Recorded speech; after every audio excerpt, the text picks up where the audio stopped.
छलावा एक रहस्य। रात के अंधेरे में गांव की पगडंडियां एक अजीब खामोशी ओढ़े हुए थीं। दीपक और रिया, जो कि एक युवा युगल थे, अपने दोस्तों के साथ एक गांव के बाहर स्थित पुराण हवेली को देखने का निर्णय लेते हैं। यह हवेली गांव में छलावा के नाम से प्रसिद्ध थी और इसने कई रहस्यमय घटनाओं को देखा था। दीपक और रिया ने अपने दोस्तों संजीव और सीमा से मिलकर एक योजना बनाई।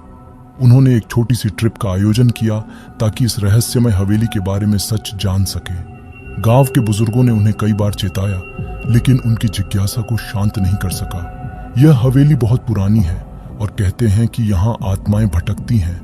गांव के एक बुजुर्ग ने चेतावनी दी थी, लेकिन दीपक और रिया ने इसे मजाक में लिया। जब वे हवेली के करीब पहुंचे तो हवेली का भयानक स्वरूप और उसके आसपास की डरावनी खामोशी ने उन्हें थोड़ा डराया, लेकिन उनके उत्साह को कम नहीं कर सका।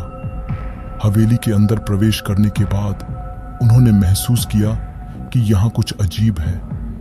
हवा में एक भारीपन और एक अजीब सी गंध थी, मानो वहां वर्षों से कोई सफाई नहीं हुई हो। हवेली में घुसने के बाद दीपक और रिया ने अपने दोस्तों के साथ उस जगह की छानबीन शुरू की। कुछ ही देर बाद उन्हें एक पुरानी डायरी मिली जिसमें किसी ने अपने भयानक अनुभवों को लिखा था। वे पढ़ने लगे। यह हवेली कभी खुशहाल थी, लेकिन एक रात सब बदल गया। एक अजनबी इस गांव में आया और तभी से यह हवेली अभिशप्त हो गई। लोग कहते हैं कि इस हवेली में रहने वाले सभी लोग या तो गायब हो गए या फिर उनकी मृत्यु हो गई। डायरी पढ़ते पढ़ते दीपक ने महसूस किया कि यह कोई साधारण कहानी नहीं है, इसमें एक गहरी सच्चाई छिपी हुई है। रिया, ये क्या है? दीपक ने पूछा। रिया ने डायरी के पन्नों को पलटते हुए जवाब दिया, यहाँ कुछ लिखा है। जो भी इस हवेली में प्रवेश करेगा उसे अपने भयावह अतीत का सामना करना पड़ेगा। जैसे ही रात बढ़ने लगी, हवा में अजीब आवाजें आने लगी। हवेली के खिड़की के शीशों पर किसी के खरोंचने की आवाजें आने लगी। अचानक रिया ने एक छाया को देखा जो दीवारों पर घूम रही थी। उसने दीपक को बताया, लेकिन दीपक ने इसे उसकी कल्पना कहकर नजरअंदाज कर दिया। लेकिन धीरे धीरे अन्य दोस्तों ने भी उन छायाओं को देखना शुरू कर दिया। संजीव, जो उनके साथ था, उसने देखा कि एक पुराना झूला अचानक से हिलने लगा। उसका चेहरा सफेद हो गया और उसने घबराते हुए कहा, यहाँ से निकलना होगा, ये जगह सही नहीं है।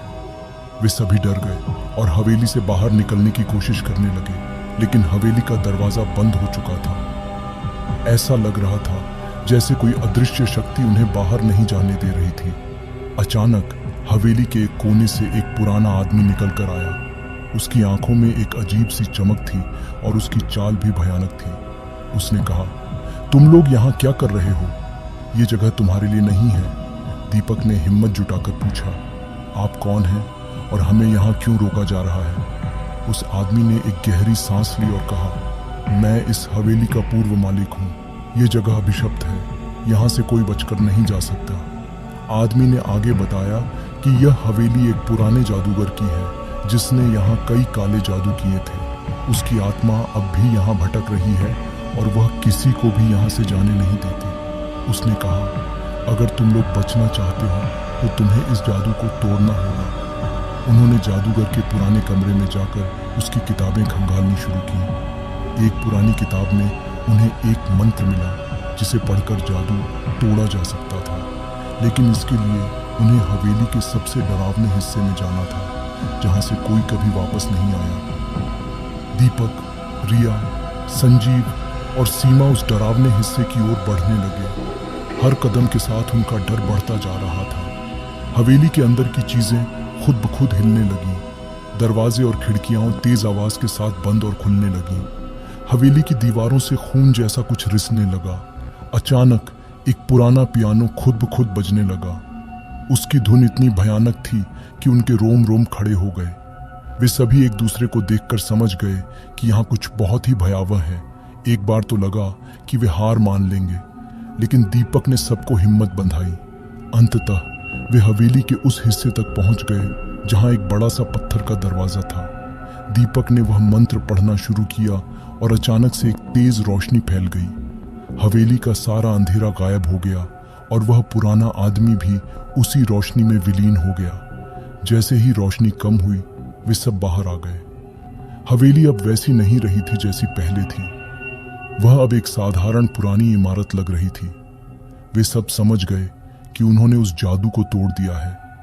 लेकिन जब वे गांव लौटे तो उन्हें पता चला कि वे हवेली में एक रात नहीं बल्कि एक पूरा महीना बिता चुके थे। गांव वाले उन्हें देखकर हैरान थे, क्योंकि वे सब सोच चुके थे कि वे कभी लौटकर नहीं आएंगे। उनके शरीर पर चोटों के निशान थे, लेकिन उन्हें कुछ याद नहीं था। उन्होंने गांव वालों को बताया कि उन्होंने हवेली में जादू तोड़ दिया है। गांव के बुजुर्गों ने कहा, तुम लोग बच तो गए, लेकिन उस हवेली का रहस्य अभी भी जीवित है। इस तरह छलावा का रहस्य उजागर हुआ और उस हवेली का भयानक अध्याय समाप्त हुआ। गांव वालों ने उस हवेली को हमेशा के लिए बंद कर दिया और वहां कभी कोई नहीं गया। दीपक और रिया ने इस अनुभव को अपनी यादों में संजो कर रखा और एक नई शुरुआत की। हवेली के बंद दरवाजे के पीछे अब भी एक रहस्यमय सन्नाटा था, जैसे वह इंतजार कर रही हो कि कोई और जिज्ञासु उसकी ओर कदम बढ़ाए।